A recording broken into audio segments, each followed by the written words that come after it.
Meron tayong green card. Sorry. Yan. Meron tayong green card. Dito,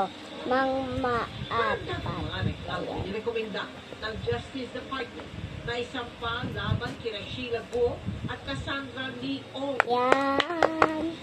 Exclusive. Lalaki patay matapos magpamahuli ng tatay ng inabuso umanong Oh my gosh. Oh my gosh. Oh my gosh. Bilang ng mga kaso ng MPOX sa bansa. Yan. Nadagdagan Kung pa ng napapanood mo to, ati, Huli ang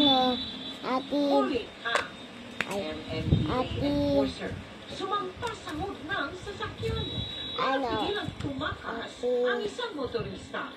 sino ba yung Opa, Kim Ji-soo. Ate Rosie? Isa ng ganap na Makikita mo to star. kasi 10 pesos lang pala yung ganito, ha? 10 pesos. So, makakabila ka nito. Binigyan ko ito. Ano yan? Binigyan kita ng 50. Hoy, bigyan mo din ako Tukutukan kita. Check lang. Hindi natin yun. Ito, pwede nyo picturean. Ipinapakontent na sa korte ng Kingdom of Jesus Christ sina Okay na. So, next one. PNP Chief 3, Romeo 2, Francisco Martir 1, at pang opisyal. go. Patuloy pa rin kasing nananatili sa pagkakao ng pulisya. Oh my gosh. Na maghahay ng warrant of Ito? arrest kay Pastor Apollo Kibuloy kahit Gusto niya din may picture temporary din? protection order na Yeah. mula po sa Davao RTC. Ayan. Sa gitna ng mahigpit na seguridad doon ng pulisya, ang mga ulat napapasabugin nila ang Next. katedral ng KOJC. At mula po sa tamang Narinig sila sulat na bini na lista.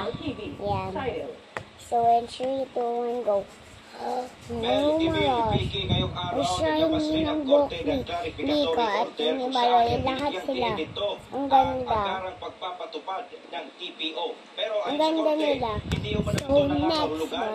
Ang last one. So, maganda to. Laban sa mga akusadong sila Pastor Oh Apollo my Kibuloy gosh. at kanyang mga Oh kasamahan. my God.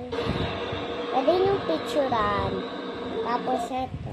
Sa kabila ng temporary protection order na inilabas ng Davao City Regional Trial Court, hindi nagpatinag ang pulisya at hindi umalis sa compound ng Kingdom of Jesus Christ. Okay lang to, no? Sa gitna ito Pink ng kanilang girl, misyon para tapos isilpi ang warrant of arrest blue laban kay KOJC founder boys, Pastor tapos Apollo Kibuloy para sa kasong human trafficking at that's sa child abuse. white. Walang alisan. Ano, kahit bakla, ang pulis diba? natulog na Ang sa mga galing. bangketa.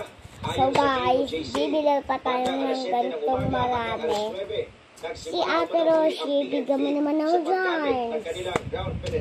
Pati lang yung ganito ko, no? Mga 4 lang. Ayan. Wait lang yung isa nakatakpan. Kahit sa ilalim ng lupa na naging basihan kung bakit 4 lang naniniwala yan. ang Tignan mo, PNP 1, na nasa isang underground bunker sa loob ng compound si Kibuloy. Dahil hindi umalis sa mga polis, ang KOJC 4. muling tumulog sa Davao RTC. Kaya babay na.